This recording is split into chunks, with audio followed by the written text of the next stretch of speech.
Sejam bem-vindos a mais uma palestra na Fraternal.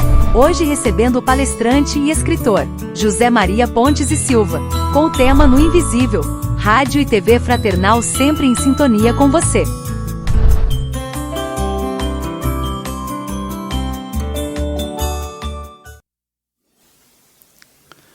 Olá, nós temos aqui no slide, no primeiro slide, o termo No Invisível e uma fotografia de Leon Denis, muito conhecido na Europa e hoje muito conhecido no Brasil. Eu acho que todos já ouviram falar no Centro Espírita e, portanto, é através daquilo que ele escreveu no livro O Invisível que nós vamos fazer alguns comentários, poucos comentários, para que se tenha uma ideia de como ocorria, como acontecia o exercício do Espiritismo na Europa, antes do Espiritismo ser transferido para o Brasil. Muita gente pensa que se iniciou da forma como se iniciou no Brasil, de forma parecida. Mas há uma diferença muito grande. Sabemos que a instituição de ideologias novas, especialmente com relação ao cristianismo redivivo, que é a doutrina dos espíritos, há uma participação, uma organização muito grande dos espíritos superiores, para que essa participação a que eu me refiro seja apreciada pelo próprio Cristo, ou seja, orientada pelo próprio Cristo. Hoje nós sabemos que a doutrina dos espíritos é dirigida da esfera do Cristo. Portanto, um dos filósofos que mais seguiram os conselhos, os ensinamentos de Allan Kardec. Mesmo assim, Leon Denis tinha a sua terminologia própria. Em muitas ocasiões, ele usava essa terminologia em vez de usar a terminologia nova que Allan Kardec criou, que impera hoje no Espiritismo. Mas isso é normal, em qualquer ideologia nova que se implementa, ocorrem divergências iniciais, necessariamente até que se sedimente o pensamento espiritista. Mas nós vamos ver aqui, com essa palestra, qual era o pensamento dos espíritas europeus. Nós sabemos que a Europa recebeu a mesma missão que o Brasil recebe hoje.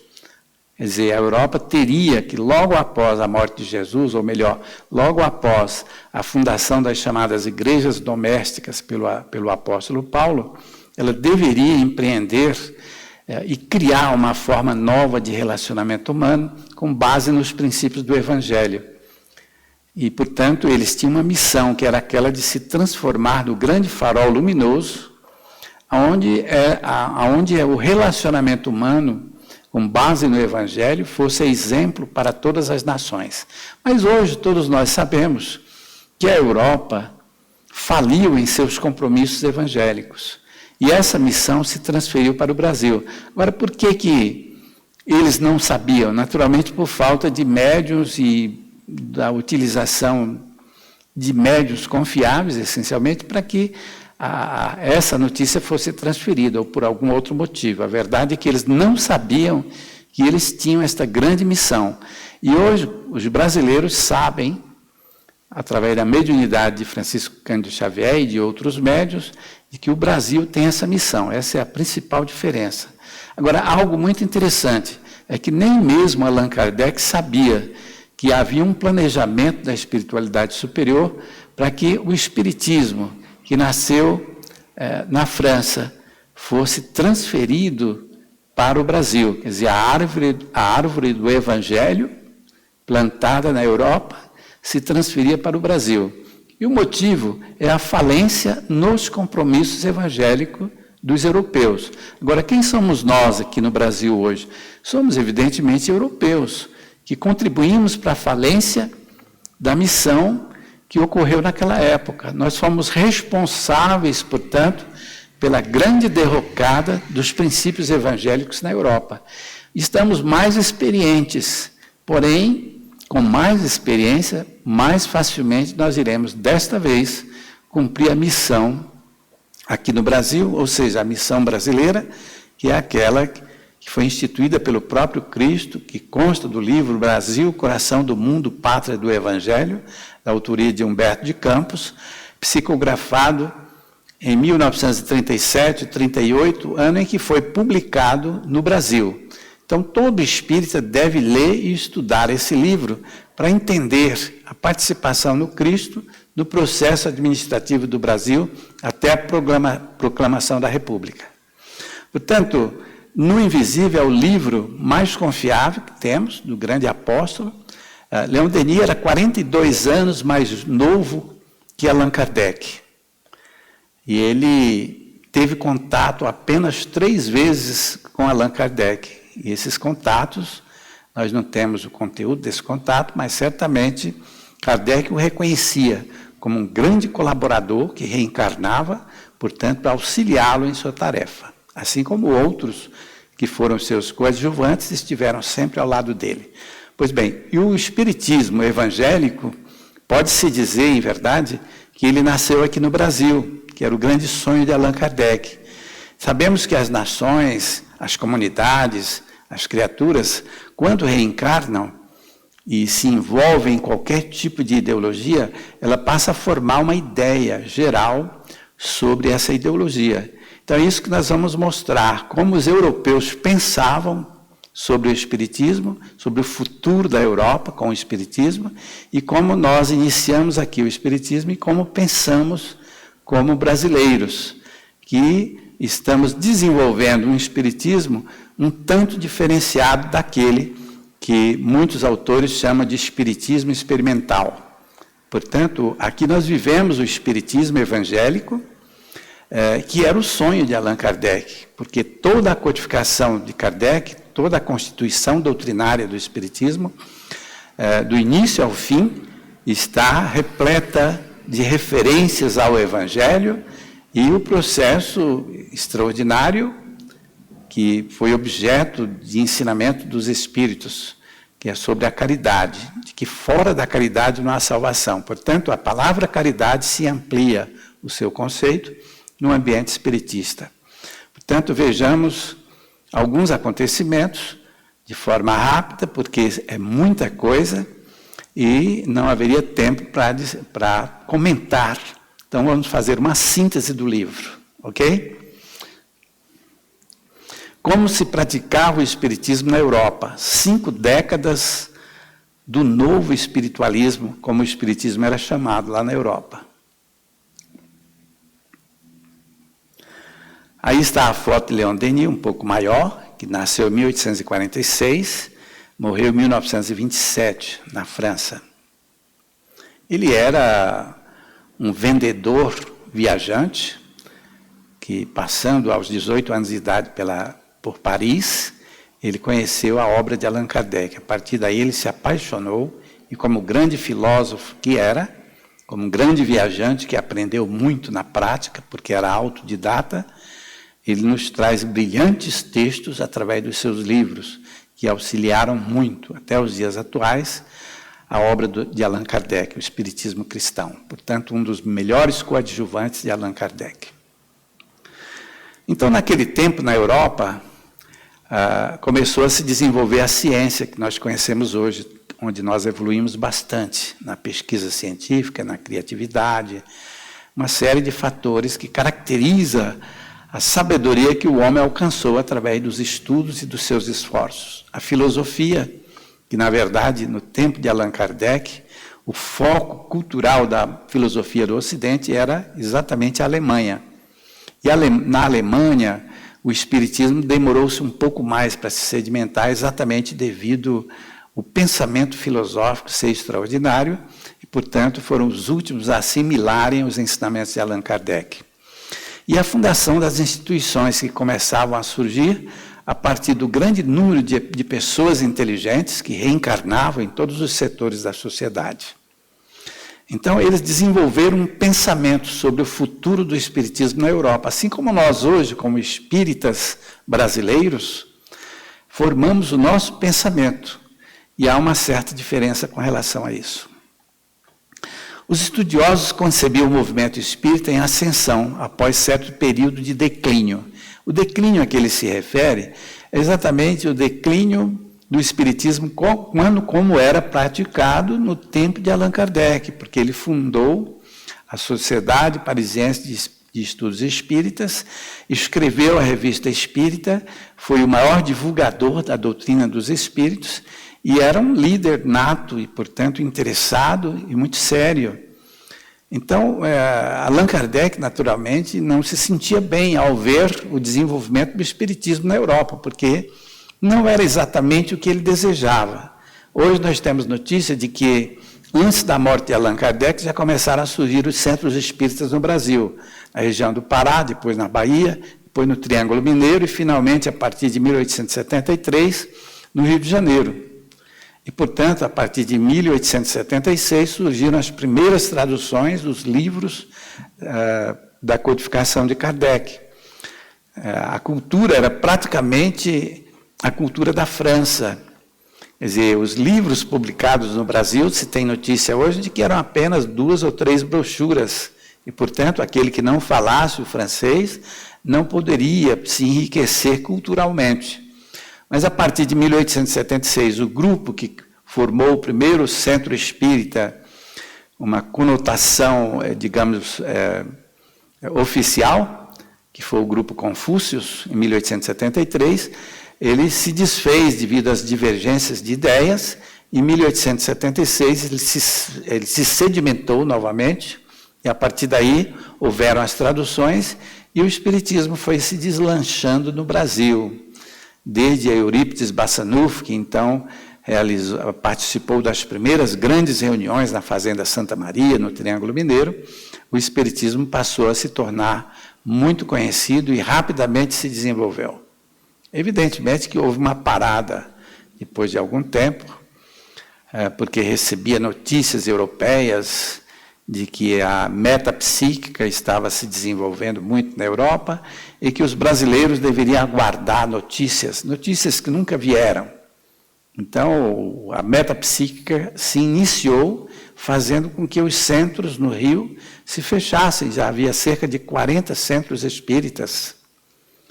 E aí eles foram fechados, a grande maioria, outros abriam, mas não havia um funcionamento adequado, exatamente aguardando notícias da Europa para que houvesse, digamos, diante da orientação europeia, um reinício do movimento. No entanto, essas orientações nunca chegaram. E o espiritismo, então, com os seus líderes brasileiros, se reuniram e decidiram levar adiante com base nos princípios da codificação.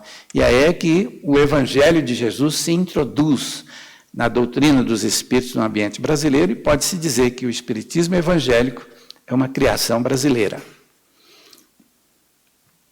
Nós temos aqui um desenho muito interessante, visualizava o futuro do espiritismo. Um desenho muito bonito, moderno, que mostra um recinto composto com uma espécie de auditório, e, portanto, só para que se tenha uma ideia de que os europeus, que chegaram, inclusive, a criar uma faculdade de espiritismo na Europa, que depois foi extinta, após observarem de que não havia necessidade, que não houve frutificação das ideias.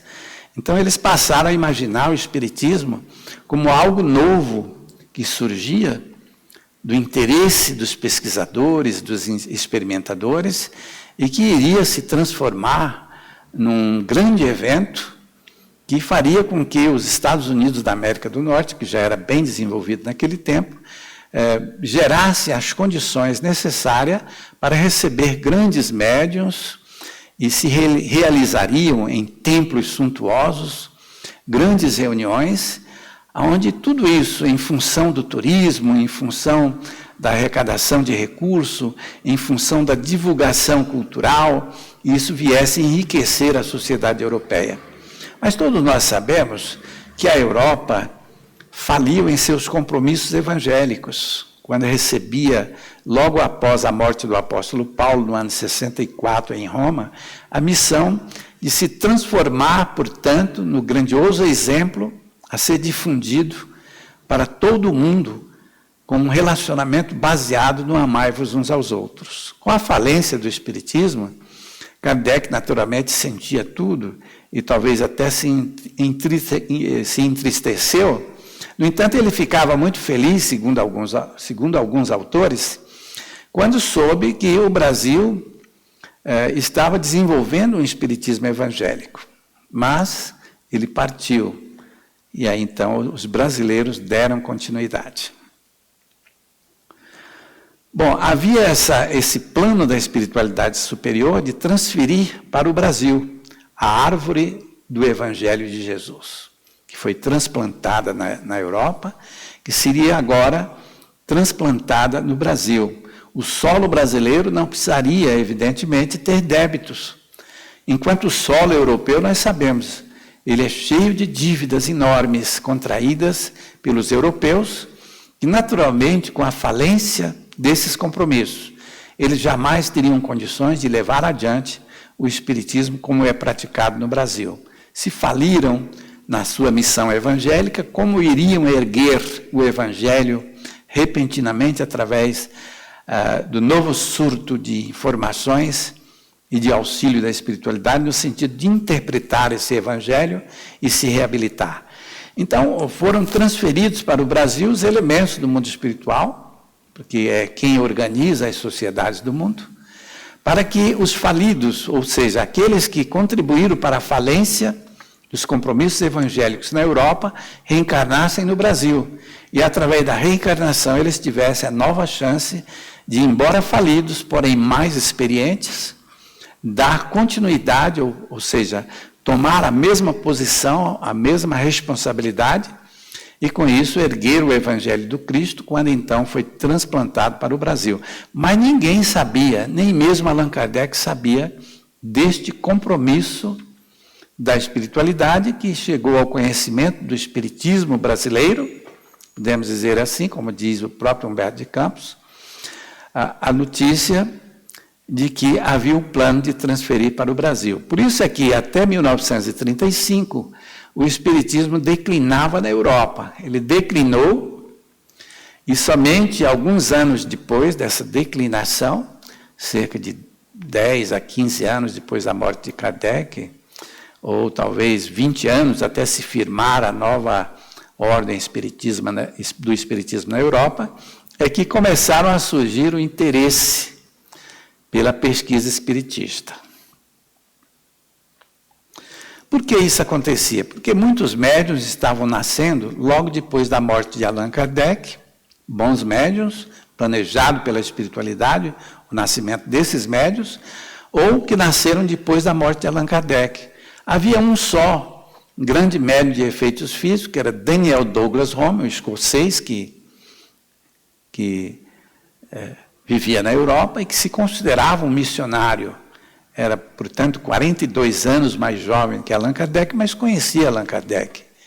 E Allan Kardec o considerava muito como um grande médium. Foi um dos que desencarnou em Aqui tem a data do desencarne dele.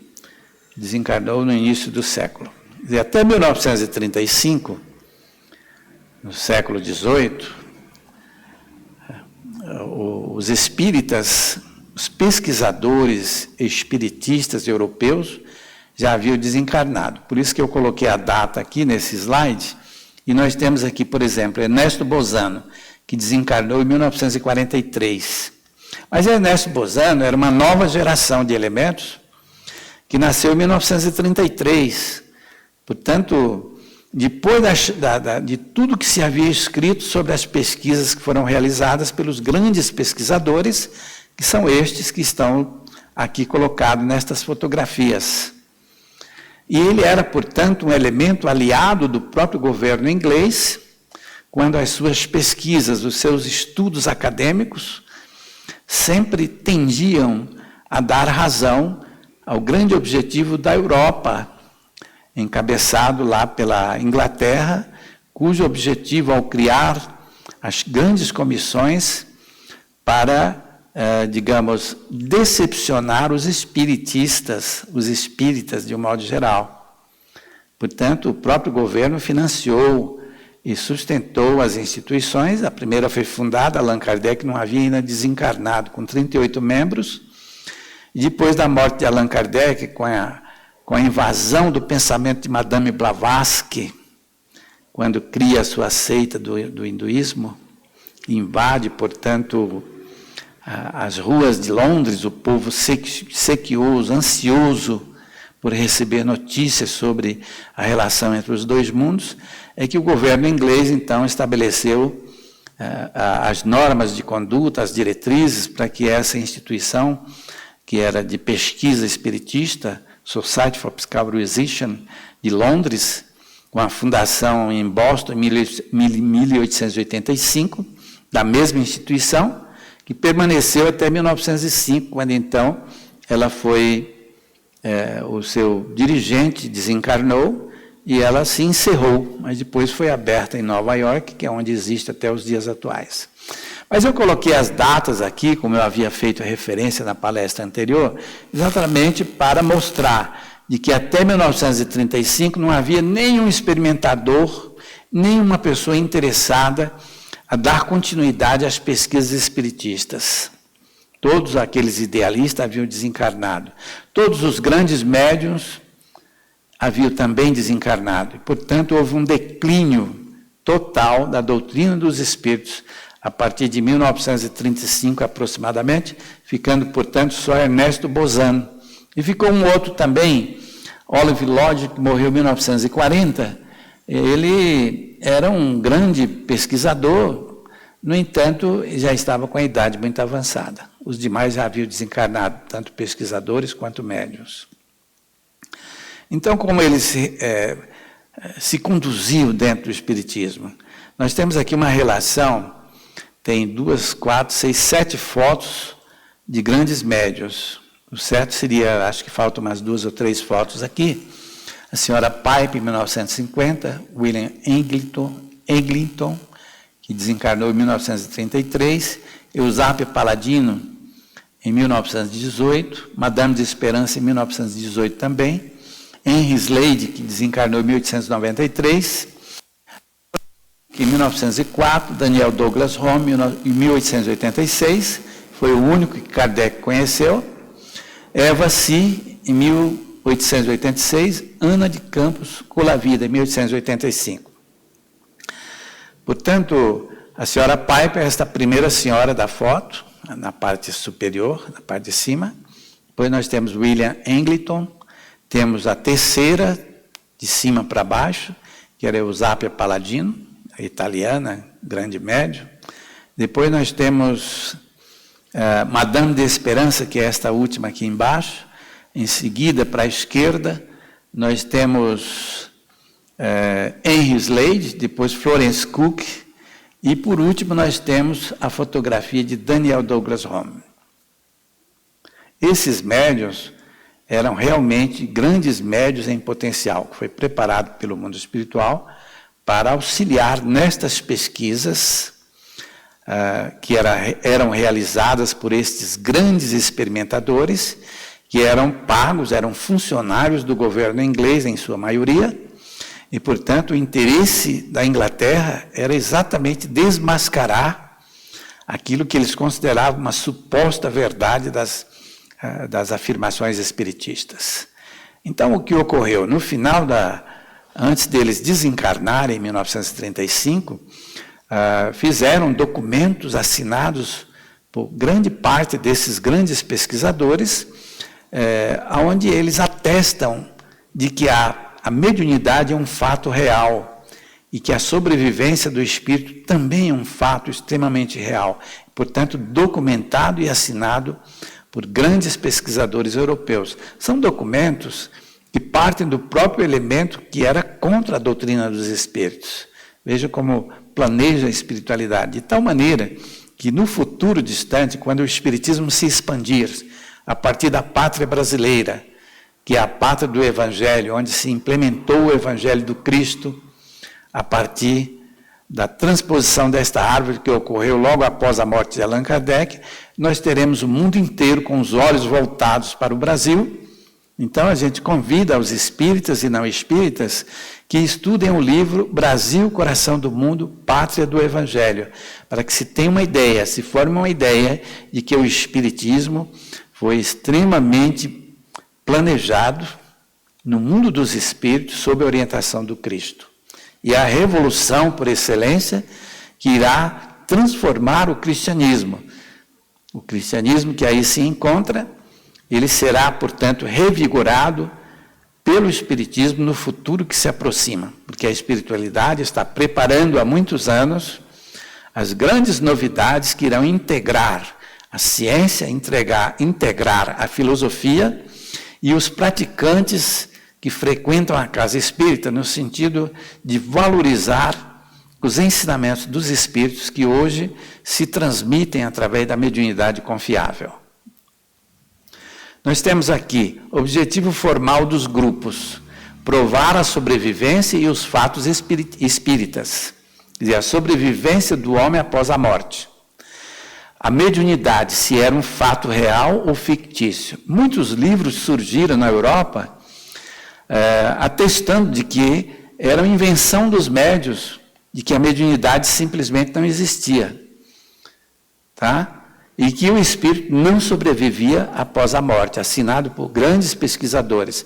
No entanto, a grande maioria, inclusive daqueles que participavam da Society for Psychical Research de Londres, afirmavam que, e assinaram documentos, de que era verdade absoluta aquilo que os espíritas falavam, aquilo que os espíritas estudavam, aquilo que os espíritas comentavam.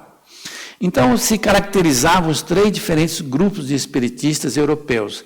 Os primeiros eram os frívolos, aqueles que existiam desde 1854, quando então se intensificava as viagens das irmãs Fox, com o movimento das mesas girantes que surgiu nos Estados Unidos da América, no condado de Duck, com uma família de John G. Fox, que se transfere do Canadá para os Estados Unidos, e aí, após comprovarem a participação de entidades, elas passam a viajar pela Europa, pelos Estados Unidos da América, divulgando, portanto, a comunicabilidade dos espíritos. Na verdade, elas cobravam muito caro pelos suas apresentações, isso se transformou numa profissão dessas médiuns. Mas na época nós não tínhamos o espiritismo para dizer que, uma vez assumido o compromisso, nós temos que assumir a responsabilidade de não vender o compromisso assumido com a mediunidade que é doada gratuitamente por Deus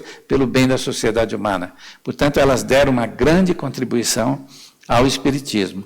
Então, os grupos frívolos permaneceram por mais alguns anos. Depois eles desapareceram, na medida em que se expandia a seriedade do espiritismo e também se tornava praticamente objeto de desinteresse absoluto de todos, onde os grandes pesquisadores e médiuns já haviam desencarnado. Então, se encerra a fase do espiritismo europeu.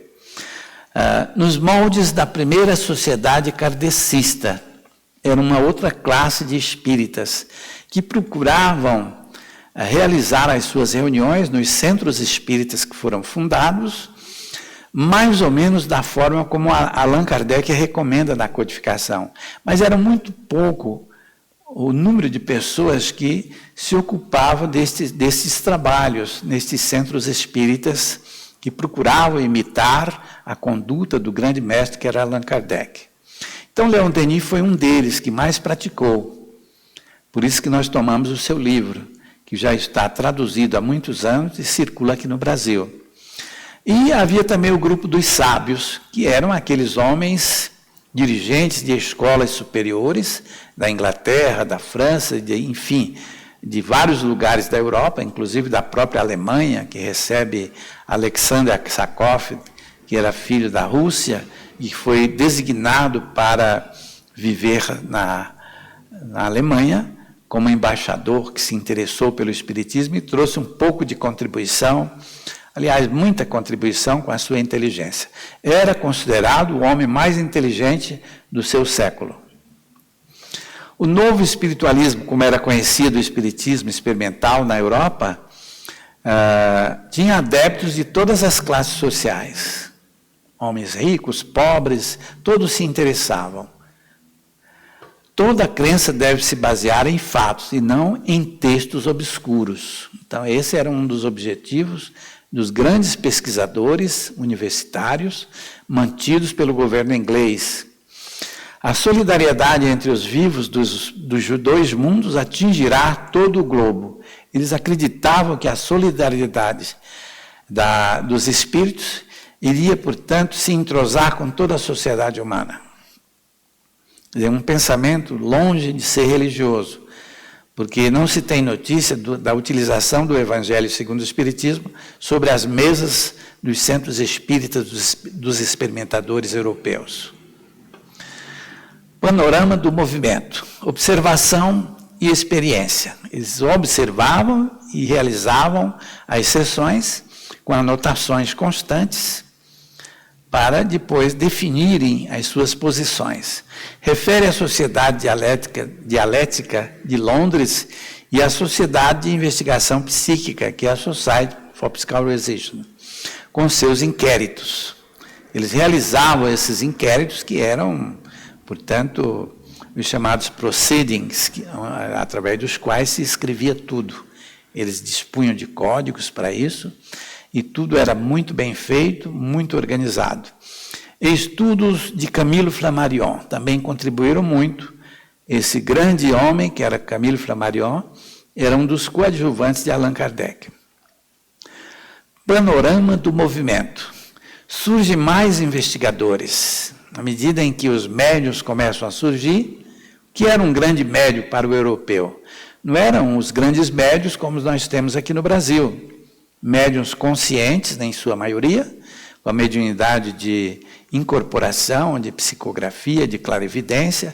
Lá prevalecia o interesse dos médiuns, que era exatamente a psicografia. Depois é que começa, com esses grandes médiuns, o desenvolvimento da psicofonia. Mas até a morte de Allan Kardec, o interesse era mais pela psicografia do que pela psicofonia. E aí, na medida em que esses médiuns atingiam os 15, 16 anos, que davam demonstrações espontâneas da mediunidade, é que houve o interesse desses grandes pesquisadores, a que nós mostramos as fotografias.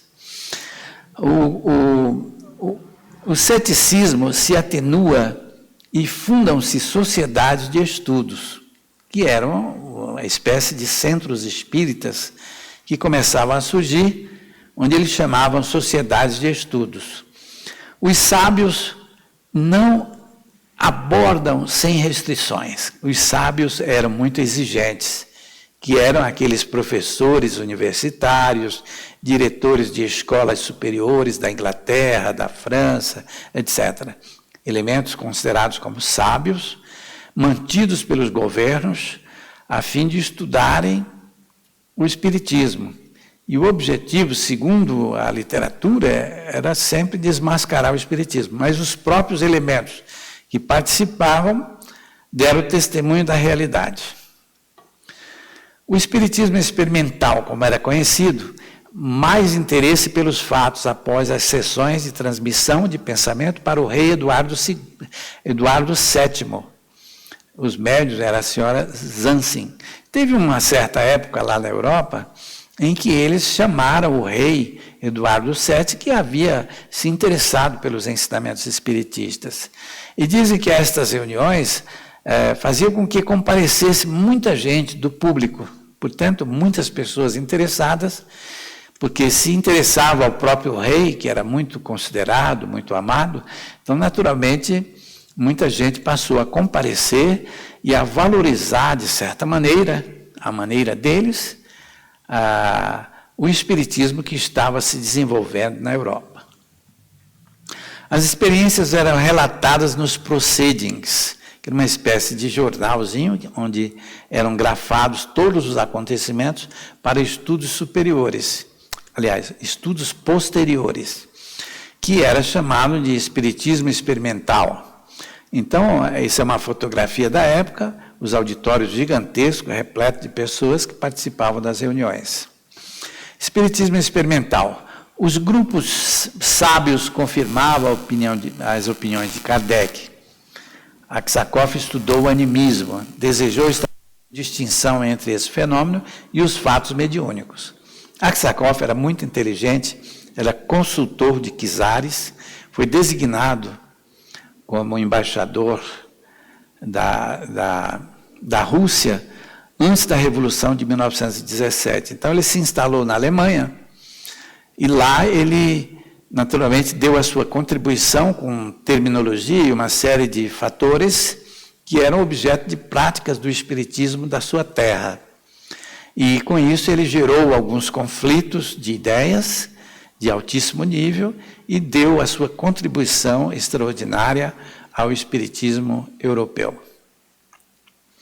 Espiritismo experimental. Espírito não atua sem a força procedente dos médiuns.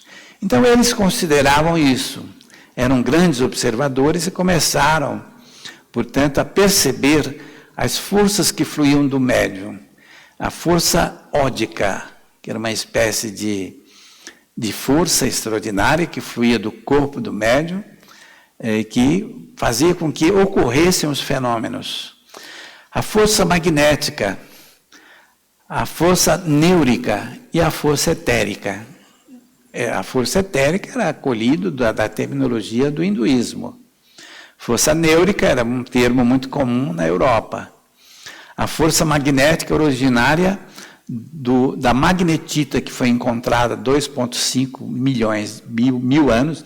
mil anos atrás, a partir daquela época, e que havia num lugar chamado Magnésia, que hoje tem um outro nome, a cidade, na Grécia, onde se diz que o Tales de Mileto, que foi o criador dos conceitos filosóficos, juntamente com Pitágoras, quando viajava pelo interior da Europa, encontrava aquelas pedras extraordinárias de magnetita e dizia que Deus havia colocado o amor nas pedras. Mas depois elas passaram a ser usadas pelos chineses, por muita gente, em embarcações, como através da fabricação de pequenos instrumentos de orientação, e a magnetita ficou sendo usada e conhecida, o eletromagnetismo da magnetita, portanto, muito conhecido, porém não existia ciência na época. E somente depois da morte de Allan Kardec, em 1870, é que o homem, o sábio do nosso mundo, passou a conhecer e a produzir o eletromagnetismo, que hoje se constitui um dos fatores mais importantes para a evolução do homem. Mas eles chamavam essas coisas, porque herdaram, por exemplo, força magnética da obra de Mesmer, que já utilizava esse termo, onde o seu pai, que também era um pensador, naturalmente já usava no século XVII, XVIII, e, portanto, Kardec utilizava o termo magnético, quer dizer, fluido magnético, animalizado, que é um termo muito usado nas obras de Mesmer. Portanto, ninguém sabia o que era o pensamento. Kardec, nós podemos ler o capítulo 14 do livro A Gênese e verificar que Kardec considerava o pensamento como uma irradiação e ponto final. Que irradiação? Era uma irradiação que existia na nossa mente, que era produzida pelo nosso perispírito, sem dizer o local nem como era produzida, e que atuava sobre os fluidos que eram produzidos pelo perispírito. E esses fluidos produzidos pelo perispírito eram semelhantes aos fluidos, ou iguais, aos fluidos que havia no meio espiritual conhecido. Portanto, Leon Denis adotou força psíquica, que é um termo utilizado por Allan Kardec na codificação. Flui mais dos dedos e do cérebro do médium. Obedece à vontade, quer dizer, o pensamento, apesar de ser aquela irradiação desconhecida, existia um poder sobre esses fluidos, e que era o veículo de manifestação da vontade de todos nós, da vontade da nossa mente. Existe no homem um foco invisível, segredo da cura. Os espíritos nunca nos revelaram, nem a nós, os espíritas, como se produz a cura espiritual. Nós sabemos que ela existe e é obtida das mais diferentes formas. Mas não sabemos, nós, os espíritas, como ocorre a cura. Então, muitas revelações precisam ainda ser dadas pelos espíritos, ou muitas descobertas devem ser feitas ainda pela ciência do futuro. Portanto, vamos aguardar, porque nem nós, os espíritas, sabemos como a cura acontece. Kardec faz apenas comentários e diz que, naturalmente, a cura imediata ocorre pela substituição de uma molécula sã por uma molécula doente, uma molécula malsã. E, portanto, é o que se sabe sobre a cura espiritual. Hoje nós sabemos, porque na obra de Francisco Cândido Xavier já está grafado, de que a cura que se obtém através do passe é uma cura por hipnose natural. A hipnose foi descoberta por Braid em 1841, que era um médico do interior da Inglaterra, onde afirmava que os neo-espiritualistas, que já existiam naquele tempo, falavam da ligação de mente para mente com um tal de eletromagnetismo animalizado que não existia. O que existia era o poder da palavra. Então isso caiu como uma luva para a própria ciência, que até os dias atuais não admite a existência do eletromagnetismo espiritual, que liga mente com outra mente, e que hoje nós já sabemos que é a corrente do nosso próprio pensamento, que flui do nosso organismo espiritual em duas vertentes, uma que leva o automatismo do organismo e a outra que lança-se ao infinito. Evidentemente que essas duas vertentes se unem e são lançadas no universo. Daí porque os espíritos superiores podem conhecer nossas intenções, os nossos pensamentos. Daí porque os nossos obsessores podem conhecer os nossos planos. Eles têm afinidade conosco e têm acesso, portanto, aos nossos pensamentos. É necessário que se entenda que no Espiritismo se sabe que o milagre não existe, que todos os acontecimentos estão subordinados às leis de Deus e, portanto, são acontecimentos, são fatos que ocorrem em função de leis elaboradas, como a lei que une o oxigênio com o hidrogênio e forma a água. Em qualquer lugar do universo, é a água sempre formada pelo hidrogênio e o oxigênio. E, portanto, estejamos certos de que as leis morais criadas por Deus e as leis físicas são todas leis divinas. É assim que Kardec nos ensina em sua codificação. Então, todos nós temos um foco invisível de produção, desses acontecimentos extraordinários, onde Kardec apenas faz referência a esse foco invisível. Médios de efeitos físicos exteriorizam essa força em abundância. Ele se refere aqui à exteriorização do fluido ectoplásmico. O termo ectoplasmia já existia no ambiente da ciência médica. Charles Richer, que era um fisiologista, que era o diretor da Faculdade de Medicina de Paris, foi o introdutor deste nome, onde haviam outros que também foram colocados por outros experimentadores. No entanto, aquele que pegou, como se diz popularmente, foi aquele nome dado por Charles Richer, que era um fisiologista médico, que chamou o ectoplasma e permanece com este nome até os dias atuais.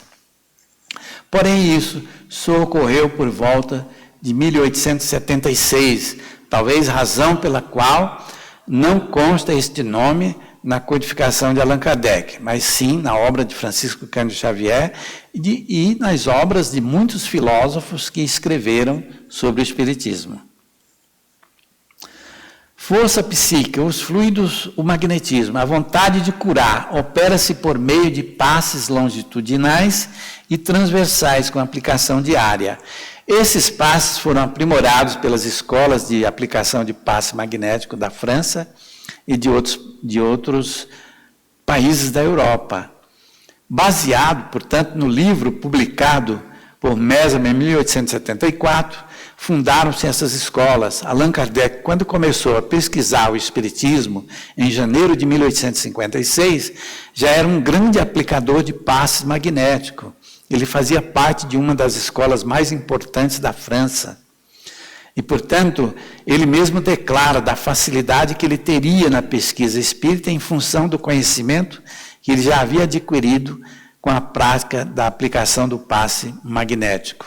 E, portanto, o magnetismo animalizado era totalmente desconhecido. era algo produzido por um animal conhecido como homem. Somos nós, os animais, que produziam este magnetismo, que nós só passamos a conhecer e saber que é a corrente do nosso pensamento através da obra de Francisco Cândido Xavier, dos livros que foram psicografados por André Luiz, que aí se encontram há cerca de muitos anos, talvez começou a psicografar há cerca de 70 e poucos anos, e aí se encontram, desde 1968, as principais informações no livro Evolução em Dois Mundos e Mecanismos da Mediunidade, apoiado totalmente não só pelo grande médium, mas também por todas as entidades espirituais que psicografaram através desse médium, inclusive do seu guia espiritual,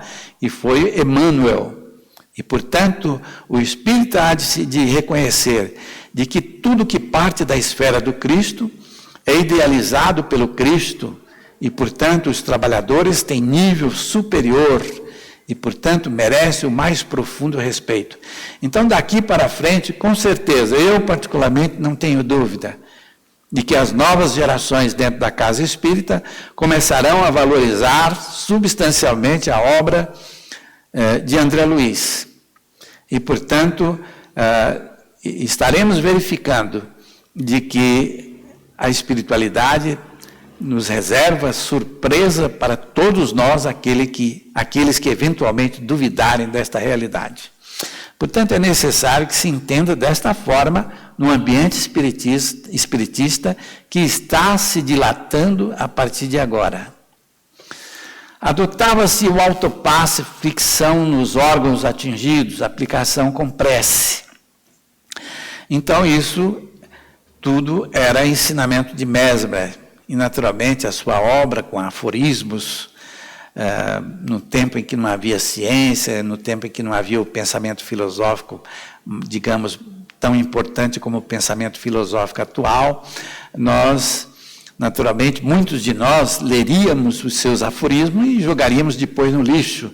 Mas a importância do missionário não é aquilo que ele fala, não é aquilo que ele escreve, é o despertamento que ele realizou através do seu ímpeto, da sua missão, para despertar as pessoas pelo interesse desse ou daquele objeto que deve ser estudado no ambiente da ideologia que está em desenvolvimento. No nosso caso, é o revigoramento, portanto, do Espiritismo redivivo, que está passando por uma fase de transição na atualidade, mas que irá, muito em breve, se Deus quiser, tomar conta das mentes do brasileiro e ele finalmente entenderá a sua grande missão que ele tem na Terra. Em 1886, Paul Gibier, com o médium Slade, obteve libertação de mesas. Depois, Charles Richer, com César Lombroso, De Rochas, Flammarion e outros com Eusápia Paladino, colocaram as mãos nas mesas. Começaram em Nápoles, depois Milão, Varsóvia, Castelo de Charles Richer, Ilha Homebound, Costa da Provença, Casa do Coronel Rochas, em algumas cidades italianas, além de Gênova, com narrativas concluídas. Então, eram pesquisadores de grande importância, sob o comando e a manutenção do governo inglês, que dispunham até de ilhas para se reunirem e realizarem as suas pesquisas, onde muitos se tornaram espíritas, onde muitos assinaram os documentos que estão à disposição do mundo inteiro hoje a favor do espiritismo. Escrita direta ou psicografia, escrita mediúnica. Quer dizer, a escrita mediúnica, na época, se chamava escrita direta ou psicografia. A escrita direta hoje que nós conhecemos, que é aquela que surge a partir, por exemplo, de uma folha de papel que você dobra, coloca numa gaveta, tranca essa gaveta, e depois de uma prece, ou se houver um médium nas proximidades, depois que você abrir a gaveta, a mensagem está grafada com a tinta que é produzida pelos espíritos e escrita a mensagem de uma forma que nós desconhecemos, neste papel dobrado sob uma gaveta trancada. Isso é a escrita direta, que na época se chamava escrita mediúnica. Paul Gibier obteve em 33 sessões, em Paris, neste ano, mensagens com o médium Henry Slade, em ardósia dupla, fechada em diferentes línguas, reprodução no livro de Gibier, Espiritismo ou Faquirismo Ocidental. Ainda permanecia a escrita direta, excedendo em número a escrita mediúnica. A escrita mediúnica era aquela que, na verdade, era a psicografia que nós chamamos hoje. Tá? Então, tem um desenho aqui de como ocorriam as reuniões. Eles se sentavam em torno da mesa e colocavam, inclusive, livros conectados às suas mãos, seguravam em seus braços, em suas mãos, e, naturalmente, as preces eram muito raras. No entanto, eles tinham métodos de concentração, onde acendiam a luz para que a entidade incorporasse, depois apagavam a luz para que a entidade se retirasse. Então, era uma sessão espírita inicial no mundo, e, portanto, totalmente diferente, porque o pensamento ainda não era estudado, não se sabia a importância do pensamento. Hoje, há um estudo extraordinário sobre isso. O pensamento está diretamente ligado aos princípios do Evangelho. O respeito profundo ao pensamento tende a se substancializar na Terra, no futuro, com a doutrina dos Espíritos. Então, nós estamos ainda apenas no início do movimento espiritista. Nós estamos no movimento de vanguarda ainda. Nós teremos muito que estudar, muito que aprender, para praticarmos verdadeiramente o Espiritismo no futuro que se aproxima. O fenômeno das mesas granjeou adeptos ao Espiritismo, mas era apenas o vestíbulo do Espiritismo. O vestíbulo, o que é o vestíbulo? É o início, são os primeiros degraus. Ali se iniciava o Espiritismo. E aqui nós temos Leon Denis e os outros que foram citados anteriormente. Exatamente, Paul Gibier, de Rocha, Eusapio Paladino, Charles de Chifla, Marion. Nós temos o primeiro lá, que é Henry Slade, e depois nós temos o César Lombroso.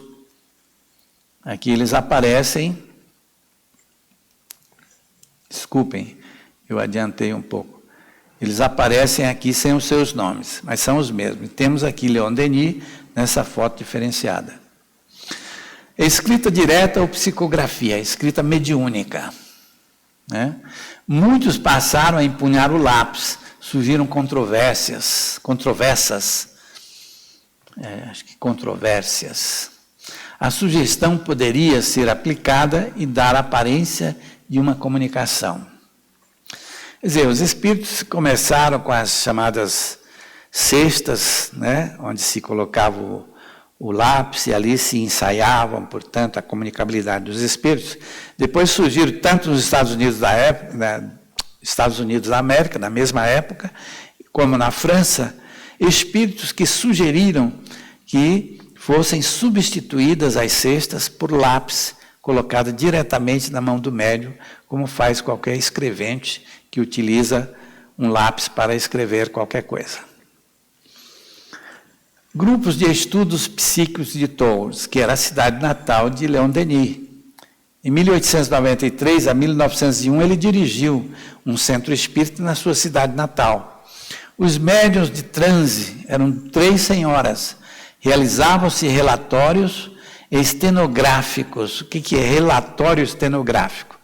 É um relatório grafado com os códigos que eles tinham na época, onde depois você poderia ler com precisão todos os acontecimentos. Então, eles utilizavam esses códigos e registravam tudo, todos os acontecimentos. Por quê? Porque eram pesquisadores, todos aqueles que penetravam ou criavam uma casa espírita para receberem mensagens dos espíritos. Porque o grande objetivo era constatar se o espírito efetivamente sobrevivia após a morte e se o fato mediúnico era verdadeiro ou simplesmente uma invenção dos chamados médiuns.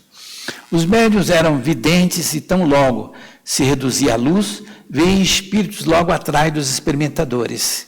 Então eles se sentavam em torno da mesa, apagavam a luz, o espírito incorporava ou assumia a posição para a psicografia ou a clarividência. Em seguida, eles acendiam as luzes e as discussões começavam. Quer dizer, o cidadão que era político, que veio falar com o seu adversário, o cidadão que era jovem na época e se encontrou com um adolescente que foi pescar em tal lugar. Então, as histórias eram frívolas e, portanto, não demonstravam a grande importância das reuniões espíritas que existem no Brasil, onde hoje já sabemos que elas se revestem de uma grandiosa importância e de forma toda especial as reuniões de materialização e as reuniões de desobsessão, que devem ser tratadas de maneira especial e que já começam a se organizar, principalmente o trabalho de desobsessão, de conformidade com os livros psicografados pelo nosso caríssimo médium Francisco Cândido Xavier. Portanto, já há uma modificação substancial em função da obra do grande médium. E nós teremos mais modificações, mais consciência do espiritismo, do espiritista, nós teremos mais consciência da responsabilidade de cada um de nós dentro da casa espírita, nós seremos mais estudiosos, mais buscadores de informações, nós teremos um semblante onde pode-se ler, portanto, que temos consciência da grandiosa responsabilidade que o Cristo coloca em nossas mãos, pacientemente, como ele sempre foi. Grupo de Estudos Estudos Psíquicos de Tours, que era a cidade onde nasceu Leon Denis. Os espíritos guias eram só os primeiros a se manifestarem. Os espíritos guias incorporavam em primeiro lugar, porque nesta ocasião a incorporação já começava a se vulgarizar. Após firmada a incorporação, faz-se a luz para a partida da entidade. A seguir, reduz-se novamente a luz para o ingresso de outro espírito. Cada médium cabia receber 3 entidades espirituais. Diálogos e discussões se travam entre diversos espíritos e o presidente do grupo. Discussões acaloradas, onde o pensamento não estava sendo valorizado absolutamente, onde o evangelho não estava presente, onde se de repente uma entidade sofredora se apresentasse, ela era conduzida para as reuniões de estudo, onde os estudiosos praticavam uma espécie de doutrinação naquele ambiente à moda deles. Portanto, não era um espiritismo como nós conhecemos hoje, com a responsabilidade do evangelho sobre a mesa.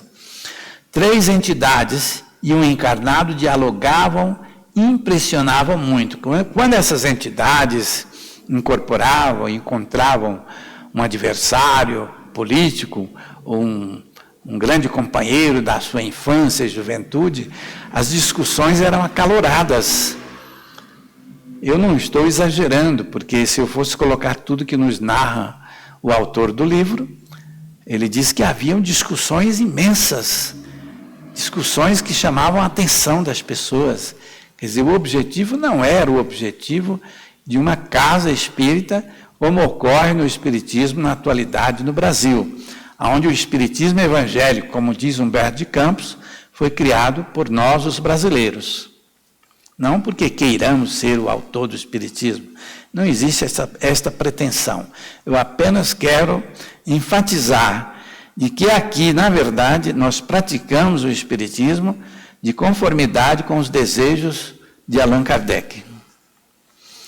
Conversa com entidades atrasadas, conhecidas e amigas, a demonstrações e recordações, notícias de suas vidas na erraticidade.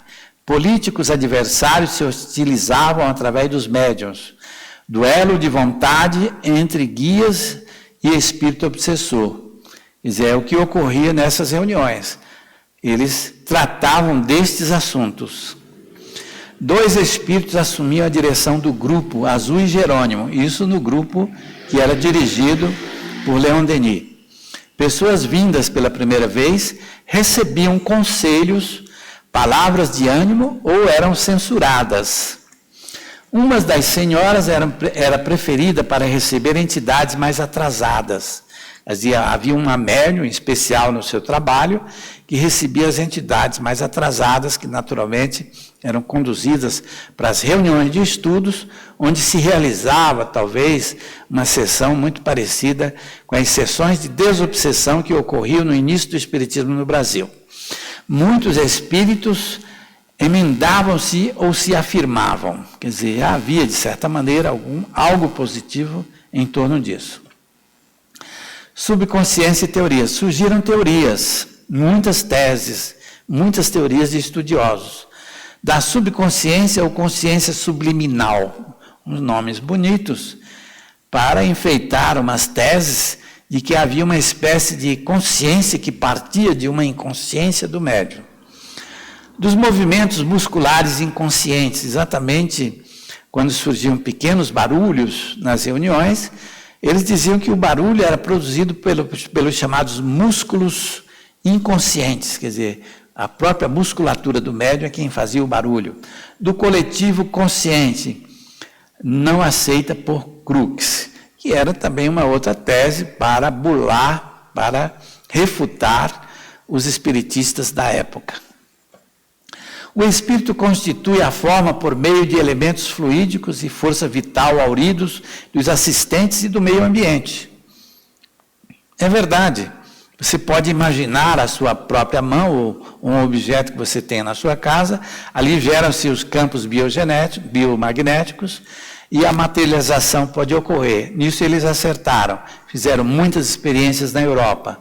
O fenômeno de transporte, que era algo muito interessante na época, eles constataram através de diversas sessões que foram realizadas. Os fatos de materialização de Kat King na casa de William Crookes foram apresentados no Congresso para o Adiantamento das Ciências em Bristol, 1898. A verdade é que os espíritos dizem que só tem 2 motivos que fazem com que os espíritos se apresentem em sessões de materialização. Primeiro, são doentes que, esperançosos, comparecem a essas reuniões para eventualmente receberem curas. Esse é um dos motivos pelos quais os espíritos se propõem a realizar estas sessões na atualidade do Espiritismo. Veja bem, na atualidade do Espiritismo, porque não estamos preparados para estas reuniões. O segundo motivo é o fato da ciência necessitar de pesquisa para comprovar a sobrevivência do espírito. É o que ocorreu exatamente com William Crookes, que utilizava Kate King, né, a Florence Cook, que era médium, onde se materializava Kate King, onde foi examinado o sangue, foi examinado o tecido das suas roupas, foi examinado as suas madeixas, os seus cabelos, foi examinado, portanto, o seu organismo, e constatou-se que tratava-se efetivamente de órgãos, de elementos orgânicos materializados como um ser vivo. Quer dizer, aí estão os documentos da Europa para nos auxiliar o Espiritismo no futuro que se aproxima. Estamos quase terminando. Alfredo Russel Wallace, Crookes, o Espiritismo está bem demonstrado como a lei da gravitação. Ponto de vista objetivo, ectoplasmia. A sobrevivência da alma está comprovada. Foi aprovada, portanto, pelos estudiosos. Ponto de vista subjetivo. Outros modos de manifestações. Persistem dificuldades de comprovação dos fatos. A verdade é que eles só acreditavam que o médium era bom se ele fosse inconsciente. Eles não tinham as informações que nós temos hoje sobre o fenômeno mediúnico, senão eles não falariam isso. Mas hoje nós estamos enriquecidos com a obra de Chico Xavier e nós poderíamos explicar, não há tempo para isso, evidentemente, por que a coisa se processa de uma maneira onde só havia o observador do mundo. O observador do mundo espiritual foi enviado a partir de 1944. Um cidadão chamado André Luiz, um médico que viveu na região fluminense.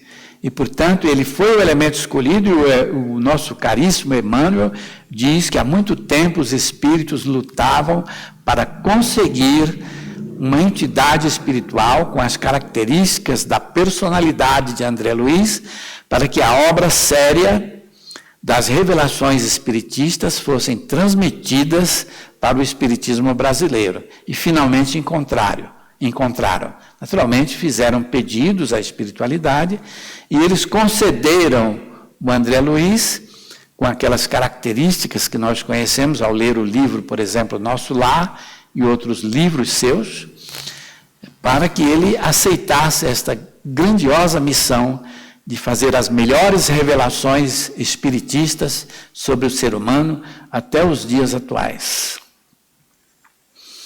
E, portanto, a árvore do Evangelho seria transplantada para o Brasil, segundo Humberto de Campos, que colheu da cultura do mundo espiritual próximo da Terra tudo o que se escreveu a respeito e, segundo o próprio autor, colocou no livro Brasil, Coração do Mundo, Pátria do Evangelho.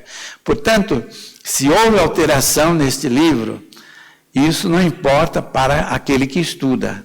O que importa para o estudioso da doutrina dos Espíritos é exatamente aquilo que é publicado.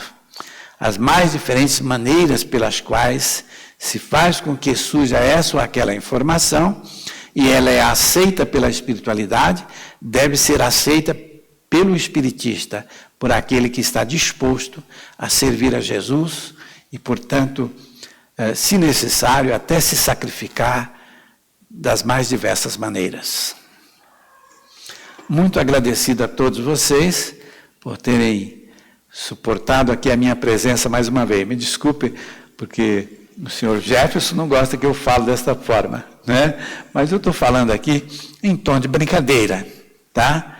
É muito séria a palestra, é um assunto de grande importância, na minha opinião, e, portanto, quero ainda até falar sobre esse livro, que nós lançamos aqui há cerca de 3 anos, e foi um livro feito com muito cuidado, depois de mais de 50 anos de estudo da doutrina dos Espíritos. Foi escrito em 7 anos consecutivos, já relia o meu livro por muitas vezes e verifiquei que não devo alterar nada, deve ser mantido como ele está. Portanto, será que ele está isento de erros? Não. Todo escritor erra. Portanto, eu escrevi o livro sabendo que existem erros. Porém, eu procurei minimizar o máximo possível esses erros. Porque aquele que, eventualmente, no nosso ambiente, encontrar erros, louvado seja Deus por ter lhe dado a condição de encontrar esses erros. Então, ele pode se manifestar e consertar o livro. Mas eu tive o máximo de cuidado para escrever este livro, e se Deus permitir, talvez no ano que vem, nós vamos lançar o 2º livro sobre passes. Esse é difícil de se entender, é difícil de ler, tem que ser espírita há muito tempo para compreendê-lo rapidamente. Equivale a 3 livros que poderiam ter sido publicados, mas o 2º será lido por qualquer pessoa e será fácil de entender, se Deus quiser, porque agora que eu comecei a escrever o livro. Muito agradecido a todos. Até a próxima.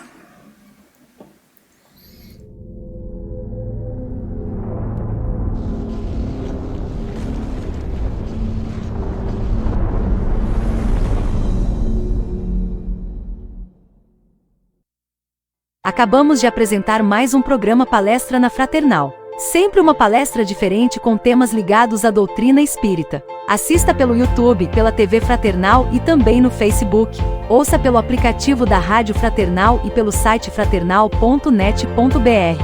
Rádio e TV Fraternal, sempre em sintonia com você.